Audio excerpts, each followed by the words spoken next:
बिस्मिल्लाहिर्रहमानिर्रहीम। अस्सलाम वालेकुम। मैं हूँ मोहम्मद फ़हीम। आज एक इंतहाई अफसोसनाक ख़बर सामने आई जब खैबर पख्तूनख्वा के निगरान वज़ीर आला आज़म ख़ान साहब इंतकाल कर गए।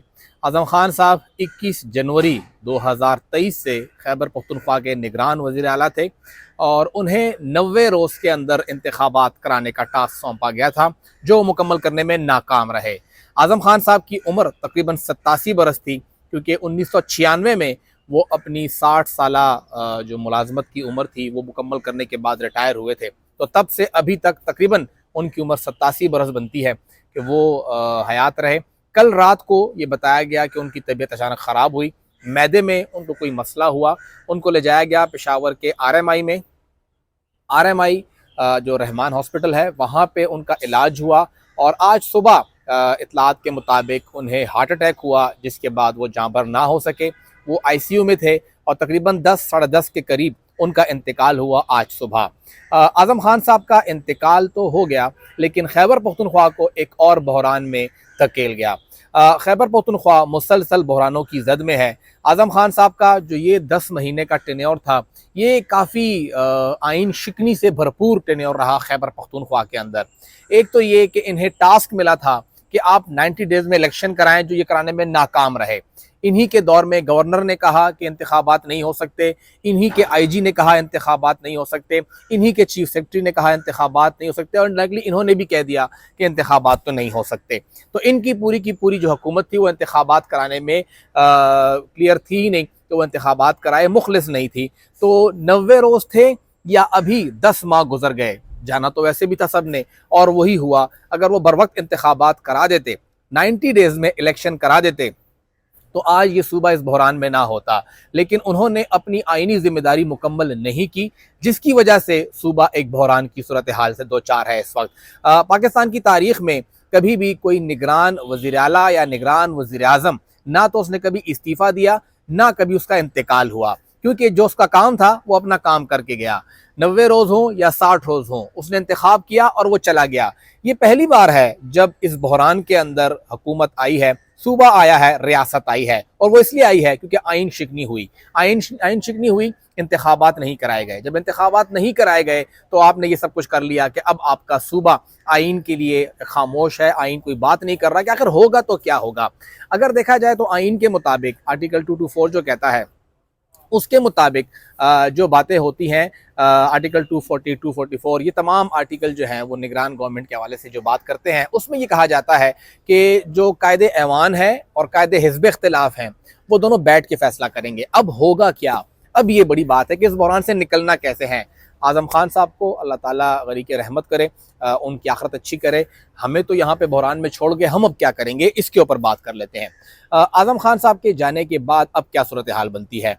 एक तरीका तो ये है कि दोबारा से अपोजिशन लीडर उस वक्त के अकरम दुरानी साहब और उस वक्त के कायदे ऐवान महमूद खान साहब फिर से बैठें, दोनों बात करें और ये निकालें हल कि जी उसी तरीके का तहत दोबारा नाम सामने आए और उन नामों के ऊपर इत्तेफाक हो और किसी एक नाम को फाइनलाइज कर लें।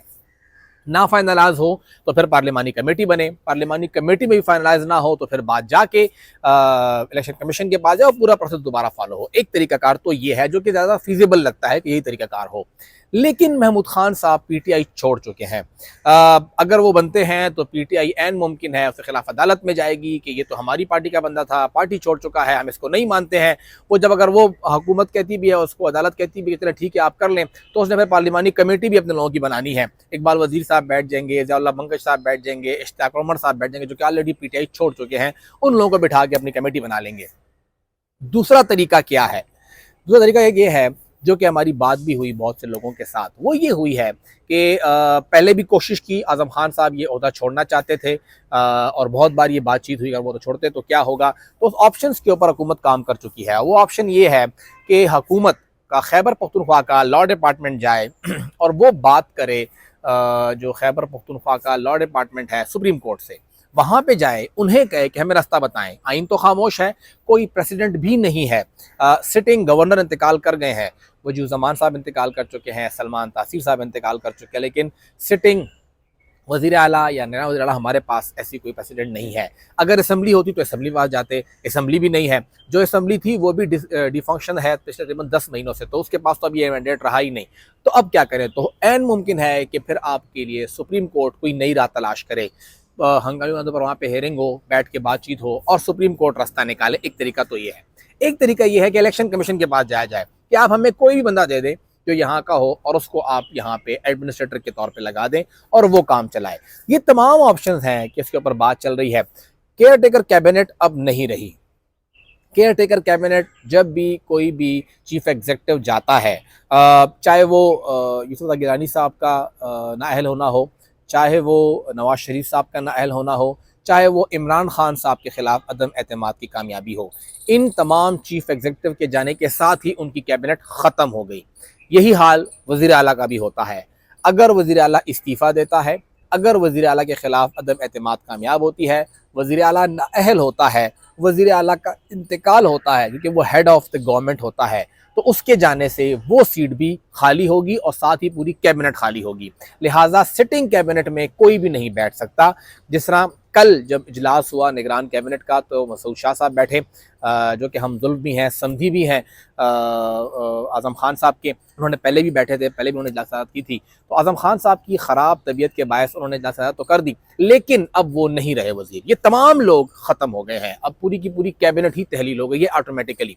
तो ये एक और बहरान है कि इस वक्त सिर्फ़ और सिर्फ इस पूरे खैबर पख्तूनख्वा का एक ही बादशाह है और वो है ग़ुलाम अली साहब।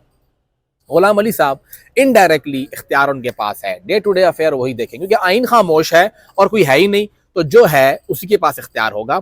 आइन और इलेक्शन एक्ट में सिर्फ केयर टेकर कैबिनेट का जिक्र है। केयर टेकर कैबिनेट नहीं होती, केयर टेकर वज़ीर आला नहीं होता तो क्या होगा? तो फिर कुछ भी नहीं है। अगर देखा जाए तो हुकूमत के अंदर ज़ाहिरी बात है जो मशीनरी है, एग्जीक्यूटिव है, हमारी जो मुलाजमीन है वो मौजूद हैं, चीफ सेक्रेटरी भी है, सेक्रेटरी सब कुछ है, लेकिन वज़रा नहीं है, कैबिनेट नहीं है, वज़ीर आला नहीं है।